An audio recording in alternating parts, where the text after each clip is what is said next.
Alright. Figure out how to work this. Trying to figure it out here. Not get hit. Oh boy. Let's see if we can get this camera working here. Alright, that's a little bit better. Oh! It is like about 7:30. Except that all day long I was thinking it's about 4 o'clock right now. Because what had happened was I was in the RV. I had to run some errands after work, so time was already distorted. And then I was in the RV working on the computer. Remember the computer I found that somebody threw away at the dumpster? Yeah, I was messing with that computer and reconfiguring it because it's like, even though it's junky to them, it's the best computer I have. It's better than all my other computers. So I was configuring it, and you know, one of the things they might have threw it away was that it kept saying activate Windows, and it is Windows 10, not 11. There is no Windows 11. Thank you for pointing that out. One of the viewers there pointed out that I was actually got a computer from the future, which is what this episode's all about. There's a lot of weird stuff with time continuum screw-ups going on right now, right here, right now.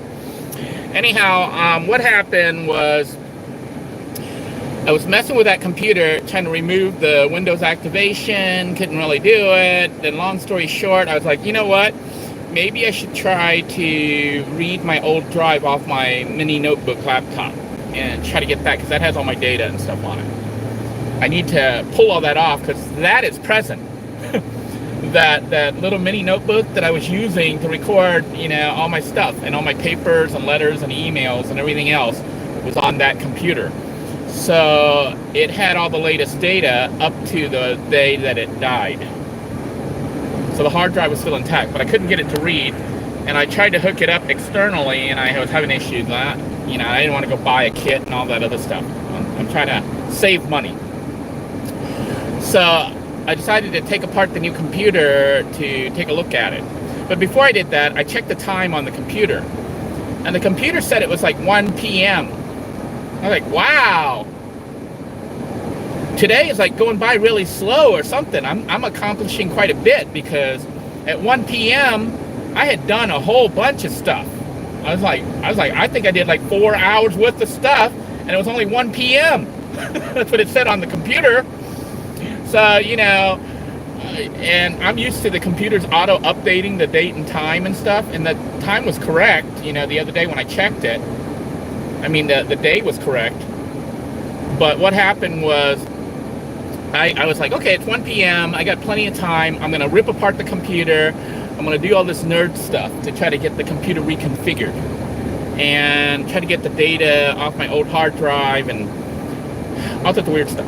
So I opened up the system, saw that it had the, what is it, SATA cables, the SATA cables and stuff, and it went to the CD-ROM drive. Long story short, I managed to hook that wire up to the old hard drive and got it to see it. I was like, okay, I'll be able to save this. Then I need to get a larger hard drive, maybe, because it had the computer that they threw away had one of those flash cards with it, like 200 and, it was a 200 or 300 megabyte, megabyte or gigabyte. It's like a 250 gigabyte card that it came with. So I was like, okay, that's kind of small. So I'll probably put in a tetrabyte or two and then use it as my main computer and put everything on it. But the hard drive off the mini notebook is only 300. So I was like, I'll transfer it to another drive, which I had another external drive that I was just going to reformat as a system disk, but it had Knockpix, which is Linux, on it. And I think when I had formatted it, I told it to set aside, you know, 4 gigabytes for Linux. But the other partition, the other, like, almost nearly, what, almost a tetrabyte of data space storage is gone. So I'm going to have to reformat that whole thing using some kind of disk utility. But long story short, I was like, this is becoming complicated. I think I'm going to save this for tomorrow. Let me check what time it is. And I looked on the computer and it said it was 4:20. That was about 10 minutes ago. It's not 4:20. Well, it might be 4:20 where you are. Okay, but it's not 4:20 in Florida. It wasn't 4:20. Okay, it's now like 7 something. It's almost 8 p.m. I was like, what the heck? Why is the sky going so dark? It's only 4 o'clock. So I double checked the date, and the date was correct. I'm like, is the time wrong? Is Windows not updating the time? So then I checked my phone, and my phone said it was like past 7 p.m. Now, the RV was stored in an RV storage area, and they lock up. I was like, shit! I gotta get out of here. And stuff was just everywhere. I had food, I had, all this stuff, because I thought I had 4 or 5 hours before I had to prepare to get out of there. So when I realized it was past 7, and they normally lock up between 6:30 to 7:30, I was like, I gotta get out of here. So I quickly shut down, put everything, it's a mess. It's even a bigger mess than the other day. Because there's parts of computers stuff strewn all over the place now. So, long story short, we had a time warp. I lost 4 hours. I lost about, 3 or 4 hours. Just magically disappeared. Because, that was probably why during the afternoon, I was like, man, I accomplished so much stuff in like 1 hour. Because it was like 3 or 4 hours that had passed. So that's what is going on right now, and why you see me kind of sweating and flustered and wired, because I had like 5 minutes to do what normally takes me 30 minutes, to close up and get the RV ready to leave. But speaking of time travel and time warps, okay, on Facebook, I'm on a lot of the social media pages for like retro computers and stuff like that, because I'm an ancient computer programmer, and I used to write video games and stuff. And I'm actually getting ready to go back into software development for retro computers, because modern computers, I think that really to have anything worthwhile, you kind of pretty much need a big team or something. They've gotten so complicated. So I've decided I'm going to go back to my main development platform is going to be DOS, MS-DOS. And I know it seems stupid or crazy for modern people saying, why is he programming in DOS? One of the reasons is my old game that I wrote that was released in 1983 is now all over the internet, able to be played through DOSBox in a web browser. So I was like, well, you know what? That means if I can develop under DOS, it's not the only thing that can be played under DOSBox. Pretty much all the old DOS games, most of them work under DOSBox. And DOSBox is ported to different computer platforms, including Linux, Android, Macintosh, Mac, PC, Windows. Basically, all modern computer systems that are popular have a port of DOSBox. And what DOSBox allows you to do is run old DOS software on it. So it allows you to run old DOS, which means if I program under DOS,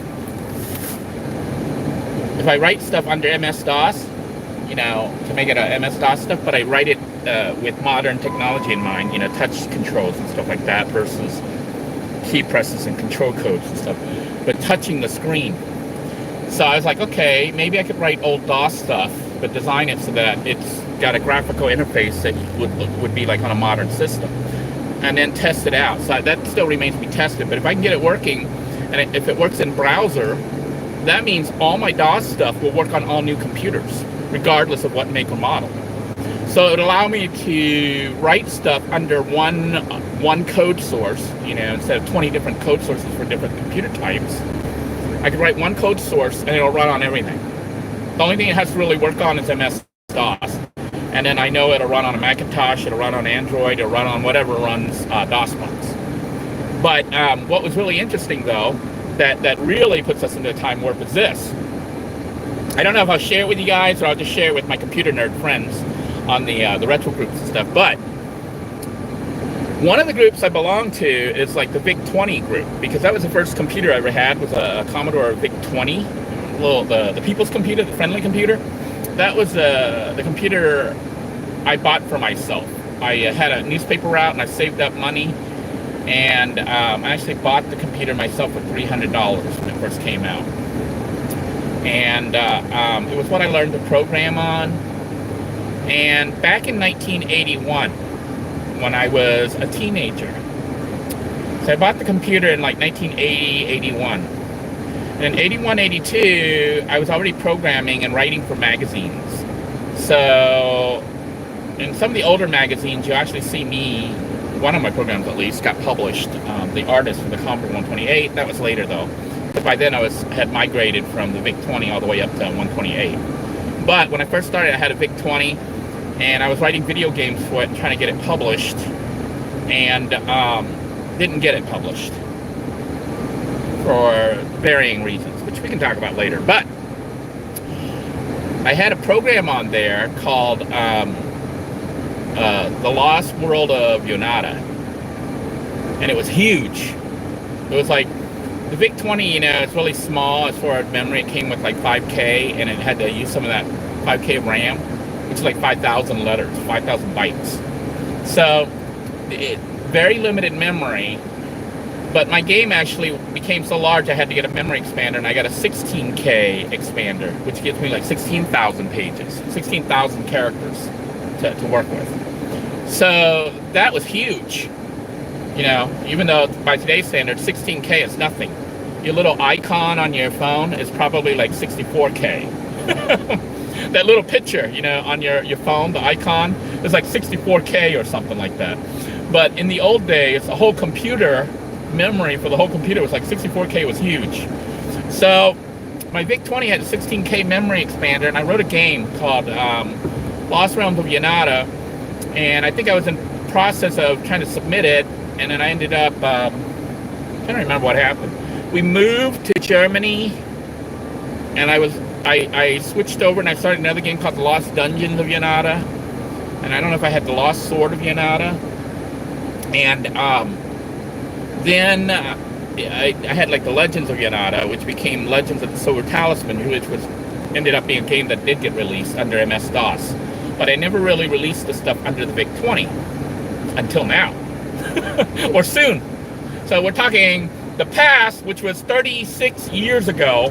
When I was a kid, I started to write a game, and the game stopped when I was 16, 17 years old. I stopped writing it, and I do not have the program itself, but I was able to find one printout of it, a copy of the code for the VIC-20. So I'm in the process of trying to figure out how to type it in, because the VIC had control codes and they come up as reverse characters. I'm trying to remember what the reverse and what I did, because it drew the screen and stuff using those symbols. But the code itself should work, and they now have emulators. Like Vice is a cool emulator that will run the Commodore products. And anyhow, I'm using that to develop stuff. So I've been recoding in the VIC, but then deciding that, VIC-20 with 22 characters on the screen was really hard to code with. So I've been coding it in Commodore 128 mode with 80 columns, saving the file and running it on the VIC. So that's kind of a modern convenience. Although my keyboard still doesn't match, I don't have all the Commodore symbols and stuff, so I'm working on that. So if you're really nerdy, you might be able to watch this. I don't know if I'll put it on this channel or put it on my other channel. But basically, I'm going to finish up a program that I started 36 to 38 years ago. It's like the program took nearly 40 years to write. So most of the code was done by the kid. It's kind of weird because I'm actually doing a collaboration with myself. It's weird. I was looking at the code, the code that I wrote as a kid. And I'm typing it in as an adult. And I was really impressed with myself. I was like, damn, that kid was smart. What happened? That kid was a genius. So anyhow, I'm typing in the old code, and I'm going to try to make it work. And if I can get that working, you'll see my game that I wrote as a kid that's being finished up as an adult. So I'll check it and see how far along it got. I know it wasn't totally done because it never got released. It didn't get released because it didn't finish. So I'm going to type in everything I can up to the point that it was left off by, I think it's 15 or 16 years old Denoy. I left the game when I was like 16 years old is when I wrote. 15, 16 is when I wrote it. So I'm going to go into the code, type it all in, make sure it all works, and see how I left it. Then as a grown-up, now that, you know, I'm older, and I've actually published a couple items, so I know what it takes to kind of finish things and publish them and package them and market them and stuff like that. So I'm going to go ahead and, holy schmoly, I don't know if there's a crash or what is going on. Oh, it's boat people. I'm actually getting ready to hit a bridge here, and there's cars piled up here on the side. So we'll see what happens here. Anyhow, it's basically a collaboration, one of the weirdest collaborations I've ever done. So I don't know if you guys are interested, comment, and then I will share it on this channel. Otherwise, I'm just going to save it for the nerds, because it's kind of an interesting story, because I'm basically working with me. I'm going to be working with 15-year-old Denoy, 15, 16-year-old Denoy, working with me. So sadly, the communication is kind of one way. You know, I can't really talk to my old self, but my old self is talking to me. I was looking at the code and I was like, oh my gosh, Denoy. This was kind of elaborate. You know, I was really surprised at the stuff I was doing when I was a kid. I was like, damn, that kid was pretty damn smart. So anyhow, either that or I just never got smarter. My development, my intellectual development just sort of froze in time. So look forward to that.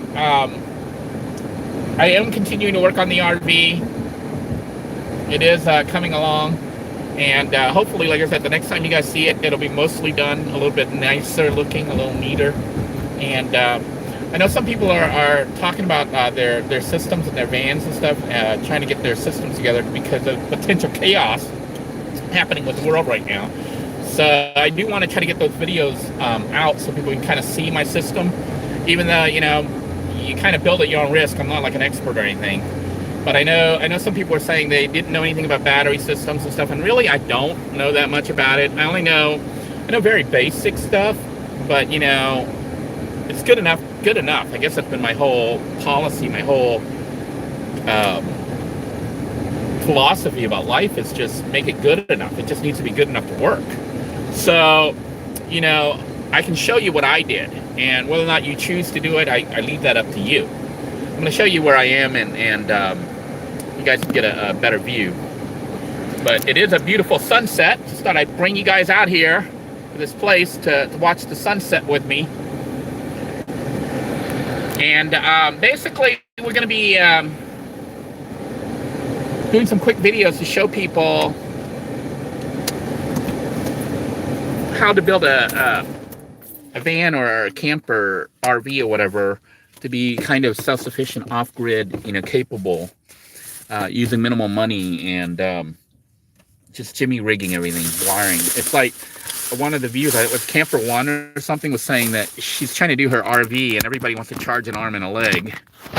I don't even know if they do. You know, some of those people that charge an arm and a leg, they may not do much better than me, although some of them may be experts, you know, professionals, and know what the heck they're doing. But if you're like me and you don't really care about it looking super neat or anything, or being ultra safe, but just being good enough, you know, as long as you have common sense, and you want to see the build, I'll go ahead and show it. So if you proceed to copy me, do so at your own risk, because the system, like I said, is not professionally designed. It's just designed by me.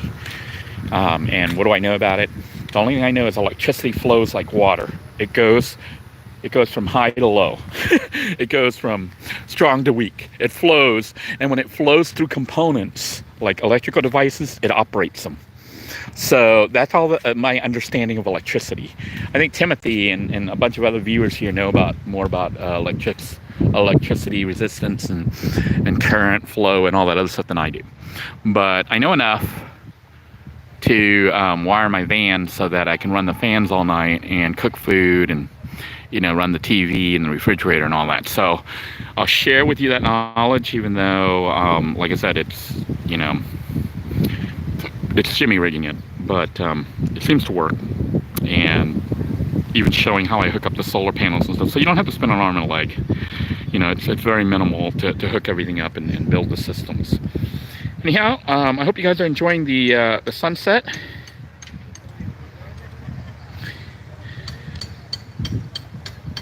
I see Van Life is on here. Kira, good to see you guys.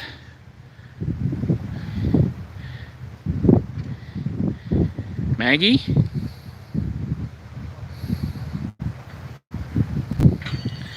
Maggie, writing code's really not too hard, but it does require a bit of thinking, a systematic type of thinking. Believe it or not, coding to me is a lot closer to being a writer, if you know what I mean, like a writer of stories and stuff like that, a professional writer where you know beginning, middle, and end, and all the parts and how things tie in and relate. Oh, there's a dolphin out there. You see the dolphin out in the water? But anyhow, the writing, if you're a good writer, you could probably be a good coder. You just need to learn the syntax, the words. But there's a dolphin out there. Do you see him right there? I try to zoom in over there. There's a dolphin swimming there. He comes up. Normally he swims around here, but it may not be the same one. I don't see the one that's normally here. But there's one out there. I don't know if he's going to come back up.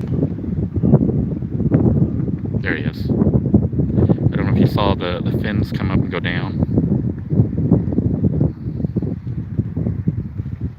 There he is right there.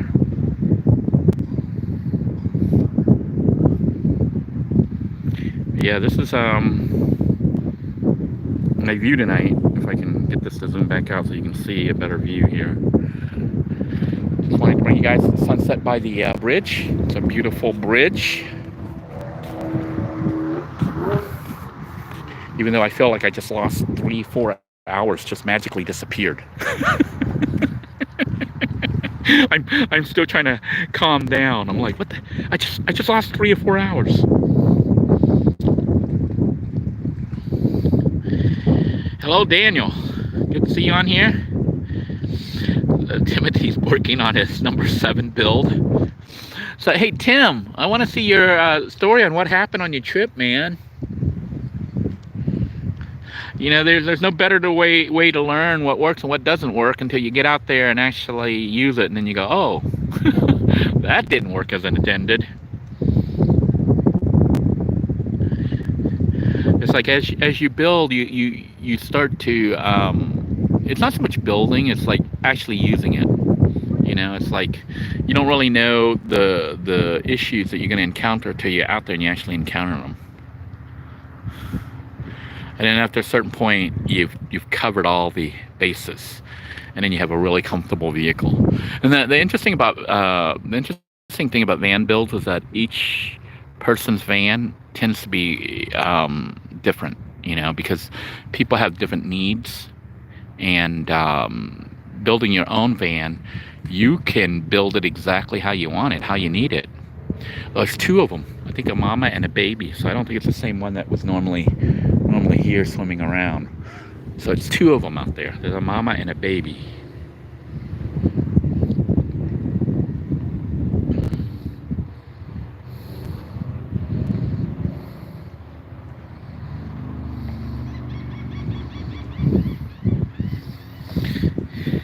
Van Life wants to see more of your builds, Tim. You can save them time. You know, that's the cool thing about YouTube, is watching other people's videos with similar vehicles, because you can avoid their mistakes. There's something shining. I don't know what that was. That a dolphin coming up sideways? It was like glittering in the water over there. And there's a dolphin going again.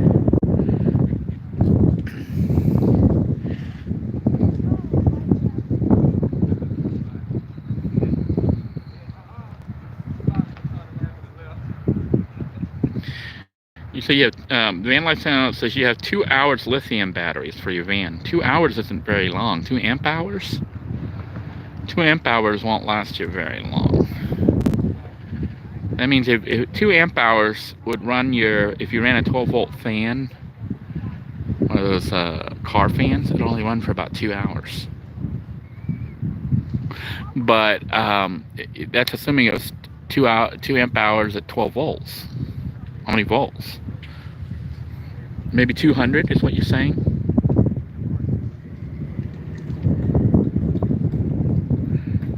Hello, minivan Mike. We're kind of just watching the sunset. Spur of the moment because of my time warp.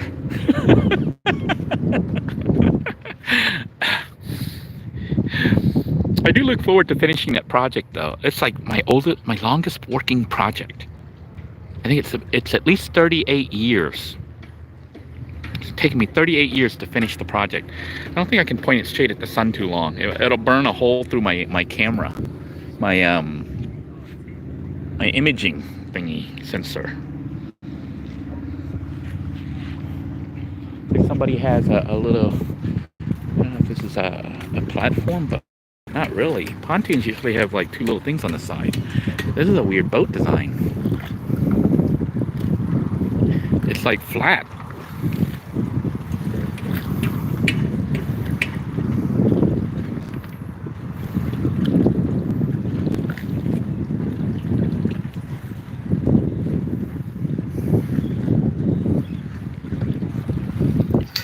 Sun is going down. Well, they're still not yet. But if I point it too long, it's gonna burn a hole through my sensor and destroy my camera.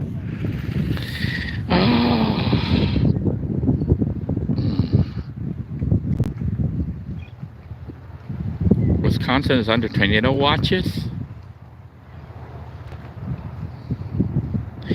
Tornadoes are very dangerous. They just, that means you guys must be having lots of storms right now in that area.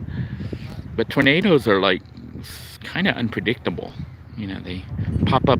I used to live in Oklahoma. I don't know if you guys heard of like the Moore, Oklahoma tornadoes when they had like 100 of them touch down in Moore that one day. When that tornado came, that big huge tornado thing. Moore was a city I used to live in. You know, actually I didn't live in Moore. I lived in Midwest City. But the way it was they had like Midwest City, Dell City, and Moore. It's all in that same area. And I think I had some pictures of when I went through the area, because that's where I grew up, you know, as a teenager. That's where I wrote the game. And we were stationed, I was a military brat, and we were stationed at Tinker Air Force Base in Oklahoma. And you know, I remember we had just gotten there from Panama. We were originally in Panama. Well, we weren't originally in Panama, but we were in Panama before we went to Tinker Air Force Base in Oklahoma. And when we got to Tinker, we were there in the summer of 1979 is when we went there.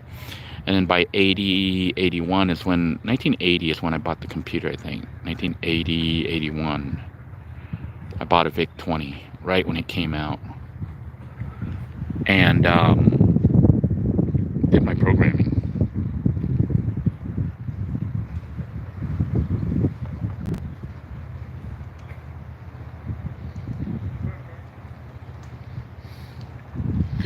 Joel says Racine was hit hard by the tornadoes. I hope everybody's okay.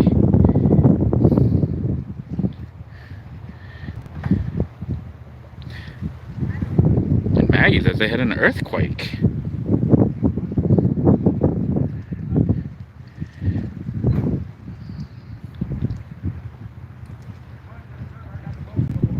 Oh, 2 sealed gel batteries. The thing is, I'm not, you know, they're like gel batteries. I think they're a little bit safer for vehicles because they're, you know, less chance of spillage and stuff. But charging them may be different. Charging between lead acid and lithium and gel, I think, are different. So you might need a charge controller. So what you might have to do is, I would Google, you know, on YouTube, or I would YouTube and search for how to charge gel batteries using an alternator. The reason is, from what I understand, you know, like I said, I'm not an expert, but I did do some research on it. Lead acid is similar to your car's battery. You know, your car starter battery is lead acid.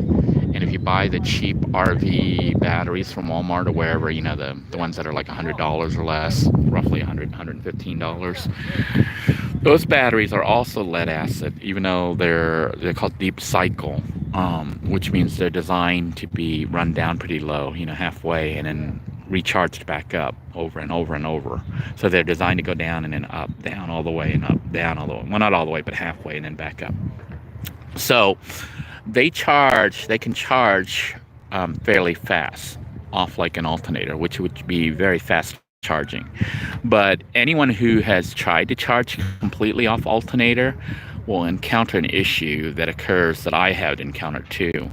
And that is when you charge at a high rate, which is good that the battery will take that charge at the high rate, it won't fully charge. So what happens is, let's say you have, let's take some numbers. I'm just going to make up numbers. Let's say you have 100 amp hours. You have usable time. So if you have the lead acid batteries, that means you have 200 amp hours because you can only go down 50%. So you have 200 amp hours of battery power, lead acid. That means you only have 100 amp hours usable. Okay. Now, the thing about it is, if you charge it really high speed charging, like on an alternator, it won't charge it fully to 100 amp hours usable. Because it turns out that batteries, as they charge and get nearly fully charged, the sun is setting. I don't know if you guys are watching that, but right there's the sunset. So as the battery starts to fill up, you have to slow down the charge rate. So instead of giving it a lot of power or like voltage or amps, whatever, flowing through, it has to reduce it slowly, like step it down smaller and smaller and smaller until the battery is topped off. And that's where a charge controller can come in handy, which is what has happened to Little Blue. So what happened with the way Little Blue is wired, okay? Originally, I just had I had the starter battery, which is 12 volts. Then I had a house battery, which was 12 volts. When they're both connected, that gives me about 200 amp hours, but really 100 amp hours usable. But honestly, at night, because I don't want to potentially drain my starter battery, I would throw the switch. So that would leave me with only one battery, which is 100 amp hour. But because you can't use the full 100 amp hour, it only meant I only had about 50 amp hours of power each night, which worked, okay? But some of you saw some of the episodes when I cooked food, because I was doing it while I had to work. I would cook the food and try to go to sleep, and the battery hadn't fully charged up enough. And I started running into problems where the battery wasn't charging and holding its charge. It wasn't able to hold the charge because I had basically abused it. I probably drained it past the 50% point. So what I would recommend at a minimum, if you want a fully sustainable system for your vehicle, you probably want at least 200 amp hours usable. Well, 150 usable, that's what I got. So basically, you want at least 200 amp hours, well, at least 100 amp hours usable. So you basically, like on the system that Little Blue has right now, when the underhood starter battery is connected to the two house batteries, I roughly have 300 amp hours of power. But the reality is, at night when I disengage, I'm actually cut down to two batteries, the two RV batteries, deep cycle batteries that are in those black boxes in the back. So I have 200 amp hours of house battery. There's something under there. 200 amp hours of house battery with 100 usable. And what happens is, when I flip the switch for the alternator to charge it, it does a high-speed charge rate. But I suspect, I'm just going to give a rough estimate, high-speed charging will only take it up to about 80% of capacity. So that means out of my 200 amp hours, which normally 100 amp hours would be usable, if I only charge it off the inverter, I only have about 70 to 80 amp hours of usable power each night, you know, which is enough to run the fans and stuff. But I don't have the full 100 because even though you're like, well, if you charge it fully, it should charge fully. Well, batteries apparently when they start to charge almost full, they get kind of hot. You know, the acid and stuff starts to boil and stuff. So you have to lower the rate of the charge to kind of let it be able to accept the charge without like boiling off or whatever. So a charge controller can make a difference. And I never bothered to use a charge controller until I got the solar panel. So what happens is when I have the batteries charging and I have to charge by alternator, I know that I'm probably only going to be able to charge it up to about 80% capacity, 70 to 80% capacity. But during the daytime when it's sitting out in the sun, which is going down now, when the vehicle is sitting out in the sun, the charge controller, even the cheap one, the PWM charge controller that I have, that's a $15 charge controller, by the way. The one I have in a little blue, it's like $15. I think you can get it as low as $7. It's a cheap little Chinese plastic charge controller. It feels like a toy, but it works fine. It actually will charge the battery and, oh, yeah, what a scene. You got the sunset, you got the dolphin. This is awesome. So it'll actually charge the battery and above the 70 or 80% that I get through charging through the alternator, because it'll reduce the sun's power, you know, the energy flow coming in from the solar panel and put it into the battery. So system will, look how fast that sun's gone. It'll come down and charge the battery up 100%. Because I noticed, like, since I've installed the solar panels and the charge controller, our friend's over there, moving that way. So since I've installed the solar panels and stuff, the batteries get charged 100% every night, which is awesome. I can actually go inside and watch TV for a couple hours and still have my fans running. I have 3 fans that I can run now all night. The fans take roughly, you know, a little bit under 1 amp per hour. So if you run it roughly 10 hours, that's 10 amps. So if I run 3 fans all night, that's 30 amps. Now I have 200 amp hours of available battery, so only 100 amp hour usable, but I'm only using 30 to run 3 fans. I have 70 more amps that I can use to watch TV or play video games before it's a problem. And honestly, since having the solar panels, it hasn't ever really been a problem. And if I notice the battery starts to drop low, when I say low, like 12.1, you know, at night, sometimes I'll look at it if I have it on. I just start up the engine and let it run a little bit till it gets up to like 12.7, you know, 12.7 or so. It won't get fully charged. It'll only go up to like, when it gets up to 12.7, 12.8, and I turn it off, it'll drop down to like 12.6, 12.5. But then I don't watch the TV and stuff anymore after that. I kind of just let the fan, you know, run for the 10 hours, 3 fans. So I'm able to run the fans all night if I need to, even if I use up the power. But what I find most of the time now with the solar panel, because the system goes up to, when it fully charges my 12 volt battery, it usually charges it up to 13.1 volts. So it's actually got extra amp hours of power storage that you're able to tap into. So instead of saying 12.8, which is considered full for a 12 volt battery, it now charges up to like 13.1. So that's like 0.3 extra amp hours.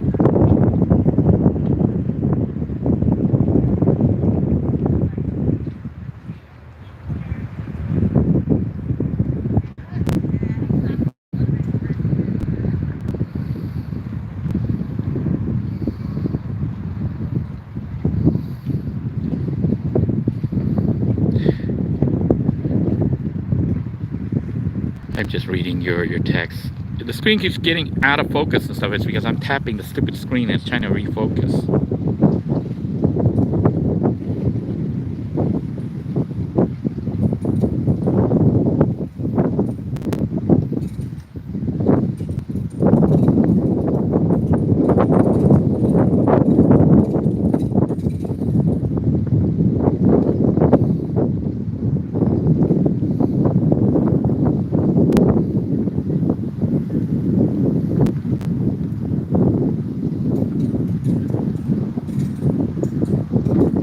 And like I was always worried about running my car battery dead or something if I did it the original way.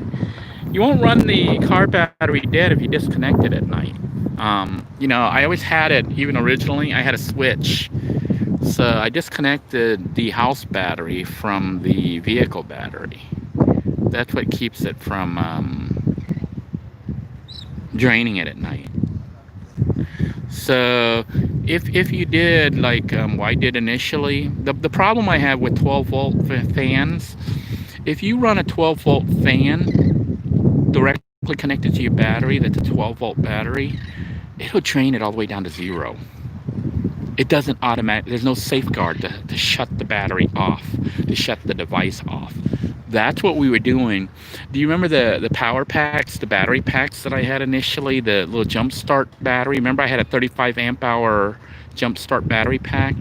It turns out that if you have a 35 amp hour battery pack, you got about 10-15 amp hours of usable power. Enough to run the fan, one fan, for the whole night if the system's fully charged.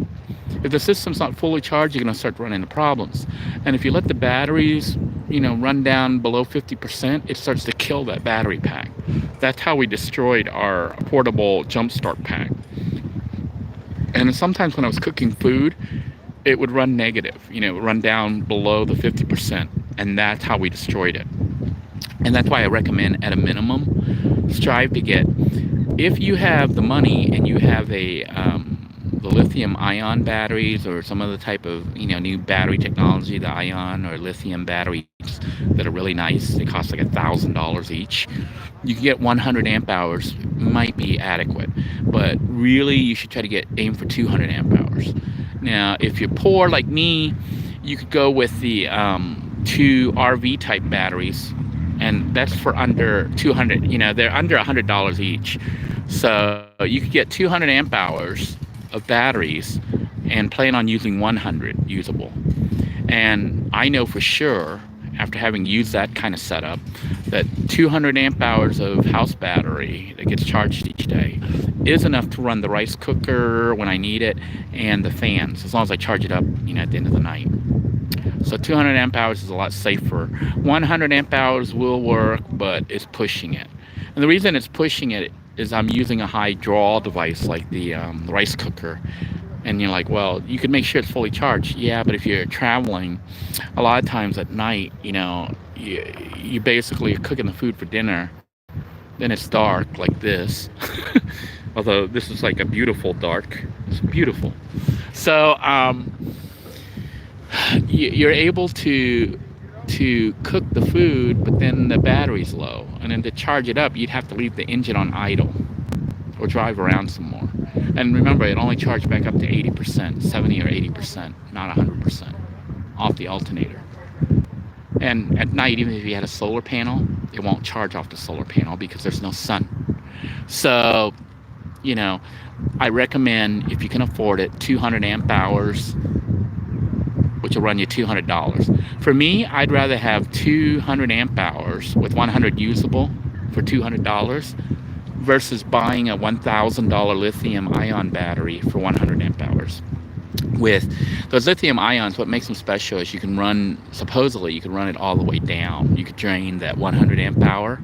So if you have a 100 amp hour lithium battery, you could use 100 amp hours. You don't have to stop at 50. So if it's lithium ion, you can drain it all the way down to pretty much 0, and it'll recharge back up. So that the bonus of that is just space. I think basically, if you spend $1,000, you only have to have half the storage space and half the extra weight. because lead acid batteries, by their nature, I don't know if lithium ions are heavy too, but lead acid batteries are pretty heavy. And if you have two of them, that's really heavy. Two lead acid batteries. It's twice the space and twice the weight. So, but it's only $200 versus $1,000 for the same equivalent amount of energy storage.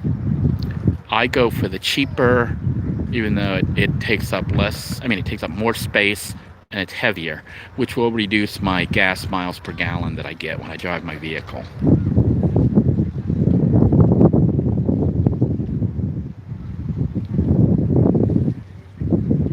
All right, I am going to go ahead and sign out. Give you guys one last view here before I leave this beautiful scenic area. It's kind of weird. The camera is showing it as being brighter than it really is. It's like almost pitch black out here. And the camera's showing it looking like it's daytime almost. Weird. I don't know if you see the lightning in the distance. That's why I'm wanting to get out of here. Standing by water in Florida when there's lightning in the sky is probably not the smartest thing to do. But this bridge is beautiful at night. Those lights come up and it's so pretty. Take care, everyone. I want to thank you all for joining me. Sun is almost gone. Have a good night, everyone. And if you guys are nerds, I'll probably point you to my channel once I get that stuff done and those videos just for fun. Just to show people what it's like bringing... I might even try to commercially release that game. You know, it's like there's like a huge interest in people wanting to go back to old computers and stuff. I think people want to go back to the 80s and 90s before the world fell apart and became all weird and people just went wacko. So everyone wants to go back to the 80s where the people were that Olivia Newton-John was singing "Let's Get Physical" and they were wearing those little sock thingies, the little tube sock things, and the headbands, and John Travolta was dancing. You know, everyone wants to go back to those days because you had Rambo and you had Die Hard, you had E.T. Phone Home, you know, you had all the I guess lighthearted stuff. So there's been a big push for like retro things, and you know, the computer nerds are the same. So they're all, do you see the lightning there? I can watch some lightning and hope I don't get hit. Or maybe I better take that as a cue to get the heck out of here. Take care, everyone. Have a good night. God bless you all. Please stay safe, all right? Take care, everybody. Bye-bye now.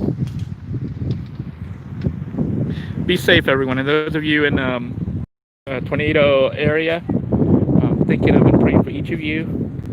You know what was crazy about this area was a hurricane passed through here. It didn't, you know, it came here and passed through here as a tropical storm, and it went up north and did a lot of damage. Then 2 or 3 days, you know, the next 2 or 3 days here, even though it wasn't the storm itself, this area was getting also the thunder and lightning. It was scary. Like look at that lightning strike. I don't know if you saw that strike over there on the other side. Lightning seems to be over there, heading across the river right there. But see the sky lighting up there? That's lightning strike there. It's lighting the sky. Try to get it to focus here. But yeah, we were getting also the thunder and lightning hitting all outside my RV. It was really scary. But lightning is definitely hitting over there. It's going through the clouds and between the clouds. Although it might be striking the ground too. See that? Look at that lightning. Isn't that crazy?